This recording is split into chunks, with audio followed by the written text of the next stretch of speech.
Sneds, a couple weeks in a row missed cuts. Yeah. Got to feel good to play well the first round. It's been coming. I've been playing good at home and been making some dumb mistakes the first couple rounds, not putting rounds together, and just kind of rust. Hadn't played competitively for it was like 9 months I had off. So I knew there was going to be a little learning curve coming back, and it took a little longer than I wanted to, but finally able to put a round together today that I knew was coming, and it was nice to see some putts go in and kind of have an easy, stress-free round where I hit the ball really well. Didn't do anything poorly all day, so it was nice to have one of those rounds.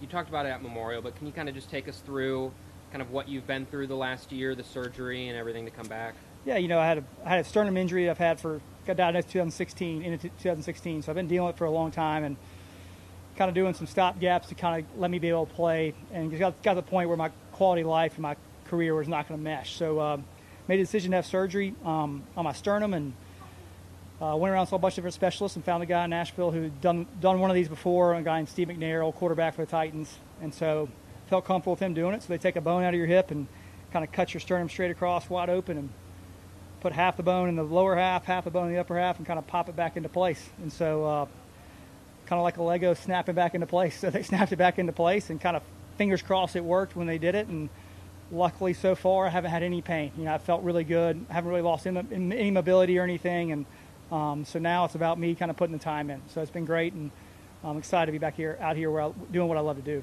At Muirfield, you talked about kind of just jumping back into the deep end. How has that gone the last couple of weeks? Yeah. I mean, you said you're pain-free, but just since then, how has it all reacted? Yeah, it's golf, right? I knew coming back was going to be a lot of excitement. I was going to have a great attitude. Everything was going to go as good as it possibly could, and then there's going to be a lull after that. Just kind of lack of competition, lack of playing. And I was anticipating it. It's never easy to go through it. And hardest thing is making sure you stay positive, knowing that when you do turn around, you're able to take advantage of it. And just kind of a lot of hard work. A lot of hitting balls and practicing when I'm home, and missing cuts, and going home on the weekend and practicing my tail off. And so it's the only thing I know to do to get better. And so it's hopefully kind of all the work is kind of paid off and ready to go now. Start playing some good golf.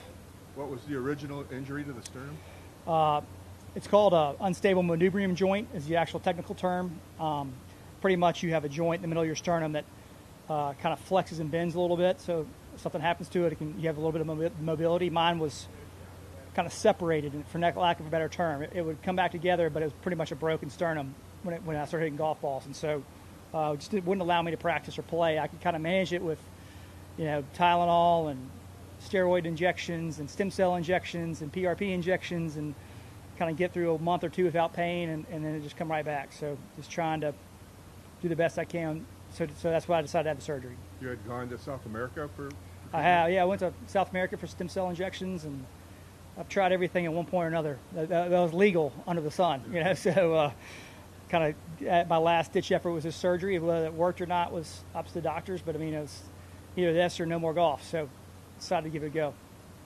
Did you ever lose confidence that you would be able to compete at a high level out here eventually? Yeah, you question yourself, when you hadn't played good in a long time. And I just kind of tell myself, I got out of here from practicing and competing. I'm going to get back if I can practice and compete. And so it's kind of why I went through the procedure in the first place, to be able to put in the time at home and hit balls for 8 hours, then hit balls for 8 hours, and be out there all day. And so I've been doing that at home and pain-free and feel good. So I knew it would happen eventually, but you got to see it. You need some kind of see a putt go in or see a shot kind of bounce the right way, kind of step on the gas and go. You played in the Ryder Cup here. Your first pro tour victory was here in the Nationwide Tour. What are your memories of Minnesota? It's a great fan base up here. You love your sports, you love your golf. That Ryder Cup's probably one of the highlights of my career, is being there that week and seeing so many great memories from that week. Kind of ending a long drought for us on the U.S. side to win the Ryder Cup.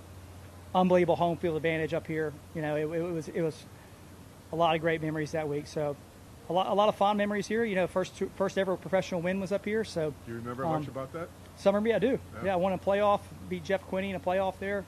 A lot of great memories up here. So hopefully I can kind of cap it off with another one this week. Brandt, just wondering if you happened to read the memo last night and just your reaction to it. I didn't really. I saw it come across my email chain this morning. I didn't really read it yet, so I can't give you a detailed response about it. Okay.